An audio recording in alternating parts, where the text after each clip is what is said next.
Friends 2 కోట్లు పెట్టి cinema తీశారండి. పెద్ద పెద్ద స్టార్లను పెట్టి. రేపు థియేటర్లో రిలీజ్ అవుద్దండి. మే నెల అండి. మే నెల అంటే ఎండలు ఎలా ఉంటాయండి? ఎక్కువగానే ఉంటాయి కదండి. పర్వాలేదులే, స్కూల్ సెలవులు, కాలేజీల సెలవులు, జనాలు కూడా ఖాళీగా ఉంటారు. సమ్మర్ కదా, సినిమాలు బాగా చూస్తారని రిలీజ్ చేసేసారు. ఆ థియేటర్లో సినిమాకి వెళ్ళేసరికి వర్షాలండి, తుఫాన్ అండి, విపరీతమైన తుఫాన్ అండి. మామూలు తుఫాన్ కాదు. చెట్లు ఇరిగిపోయినాయి, రోడ్లు నిండిపోయినాయి. విపరీతమైన తుఫాన్ అండి. నిర్మాత ఏమవుతుందండి పాపం, 2 కోట్లు పెట్టి తీశాడు సినిమా. ఇప్పుడు 1990. ఏ సినిమా తెలుసండి? జగదాయికి వీరుడో తిలక సుందరి మూవీ అండి బాబు. ఫ్రెండ్స్, సినిమా 2 కోట్లు పెట్టి తీసి థియేటర్కి బాక్సులు పంపించేశారు. అశ్విని దత్ గారు, వైజయంతి మూవీస్ అశ్విని దత్ గారు, కె రాఘవేంద్ర గారి డైరెక్షన్లో మెగాస్టార్ చిరంజీవి, అందాల సుందరి శ్రీదేవి గారు. బాగా ఉందండి, అంత హ్యాపీగా ఉన్నారు. స్టోరీ బాగా వచ్చింది, అంతా బాగా వచ్చింది. రషెస్ చూసుకున్నారు. సూపర్ హిట్ సినిమా, బాగా ఆడుతుంది, మంచి కలెక్షన్స్ వస్తాయి, మనకి మంచి డబ్బులు వస్తాయి అనుకున్నారు. యూనిట్ మొత్తం థియేటర్కి పంపించారండి. మే 8 అనుకుంటా, సారీ మే 9, 1990 అండి. ఫస్ట్ షో మార్నింగ్ షో పడేసరికి వర్షం, ఫుల్ వర్షం. 4 రోజులు ఆంధ్రప్రదేశ్ మొత్తం దంచి కొట్టేసింది తుఫాను. మామూలు తుఫాను కాదండి, చాలా తీవ్రమైన కాదు, భయంకరమైన తుఫాను. చెట్లు ఇరిగిపోయినాయి.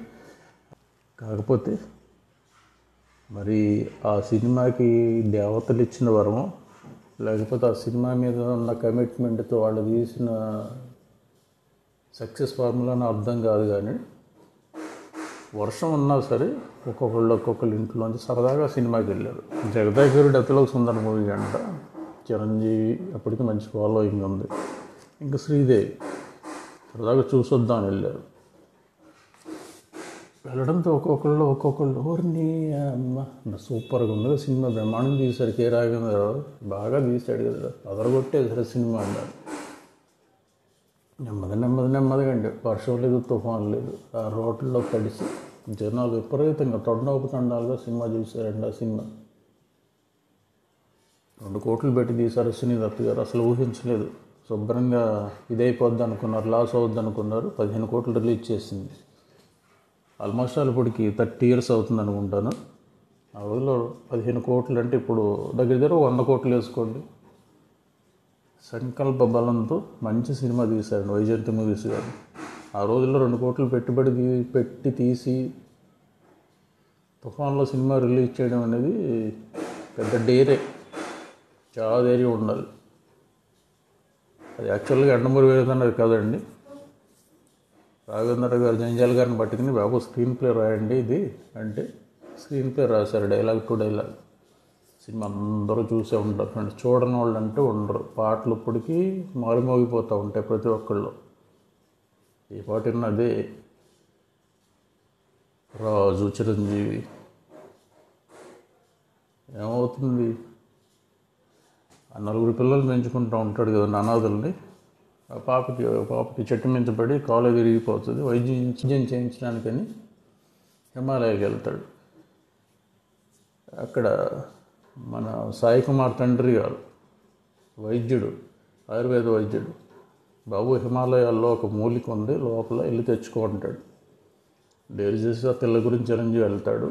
ఈ లోపల సరదాగా ఇంద్రలోకం నుంచి దిగుతుంది కదండి ఇంద్రజ అంటే ఇంద్రుడు కూతురులాగా ఉంది ఆ మూవీలో చూస్తే. నిజంగా శ్రీదేవి అందం అండి. ఆ యాక్షన్ చిరంజీవి గారితో పోటీ యాక్ట్ చేసేసింది.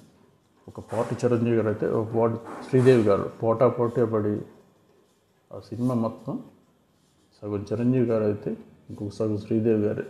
వాళ్ళిద్దరి మధ్యనే రన్ అయిందండి పిక్చర్. అదే ఆల్రౌండ్గా హిట్ అయింది మూవీ. చిరంజీవి గారికి అప్పుడున్న ఫేము, సినిమాలో ఉన్న డైలాగ్స్, కామెడీ, థ్రిల్లింగ్ అన్నీ బాగా కలిసి వచ్చిన సినిమాకి. పాటలు ఇప్పటికీ సూపర్ హిట్ అండి. నామరేశ్వరి, అది మాధవ కన్య కాదు దేవకన్య, ఆమె వస్త్రమో ఆభరణమో తీసుకురండి అంటూ ఉంటాడు అమరేశ్వరి. ఎలా ఊపేస్తా. ఒక కొత్త సినిమా అండి. అంటే ఫ్యాంటసీ, యాక్షన్, డ్రామా, కామెడీ అన్నీ కలిసిన ఒక మంచి సినిమా అండి. అల్లు రామలింగ పోలీసుల చేతులు దెబ్బలు తినడం, అసలు ఎటు నుంచి ఎటు వెళ్తుందో సినిమా మొత్తం అలా కళ్ళు అప్పగించేసి ఇలా చూస్తూ ఉంటాం ప్రతి ఒక్కటి. అది ఎన్నిసార్లు చూసినా ఆ సినిమా అనేది మర్చిపోలేవండి. అది ఏమంటారు, సినిమా కళ్ళి కిరీటంలో ఒక కలికితో రాయి, జగదాకి విరిగటోతిలో సుందర్ అనే మూవీ.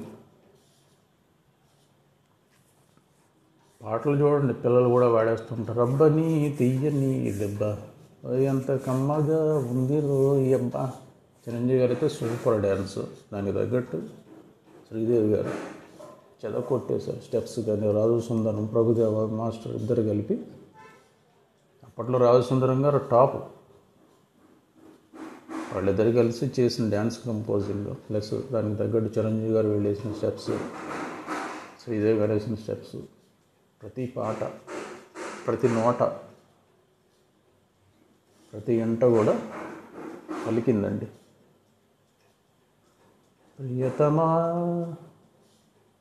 ఆ మెలోడీ సాంగ్స్ అండి. ప్రియతమా అనే పాట ఉంటుంది చూసారు, అది మనసుకు హత్తుకుపోతూ ఉంటుందండి పాట. అప్పట్లో ఒక ట్రెండ్ అది. ఆ కాస్ట్యూమ్స్ కానీ యమహో నీ యమ అందం చొలరేగింది యగతిగా తాపం, ప్రతి పాట కూడా. ఇప్పుడు చూడండి, నేను కూడా ఇప్పుడు గుర్తుపెట్టుకుని ఆ పాట ఆల్మోస్ట్ అలా పాడుతుందని. ఇన్నిసార్లు చూడండి ఫ్రెండ్స్, చూసాము, అయినా చూడబోతాం కూడా. ఎన్ని మూవీస్ వచ్చినా సరే జగదేక వీరుడిలో ఒక సుందరి స్థానం మాత్రం ఎప్పటికీ చెరిగిపోదండి. ఎండింగ్లో చూడండి, శ్రీదేవి పిల్లల్ని అందరిని వదిలేసి, చిరంజీవిని వదిలేసి వెళ్ళిపోతూ ఉంటుంది. వెళ్ళిపోయి మళ్ళీ వెనక్కి వచ్చేస్తుంది దేవలోకాన్ని వదిలేసి. అలాగే స్వర్గీయ శ్రీదేవి గారు అందరి మనసులో అతిలోక సుందరిగానే మిగిలిపోయారు.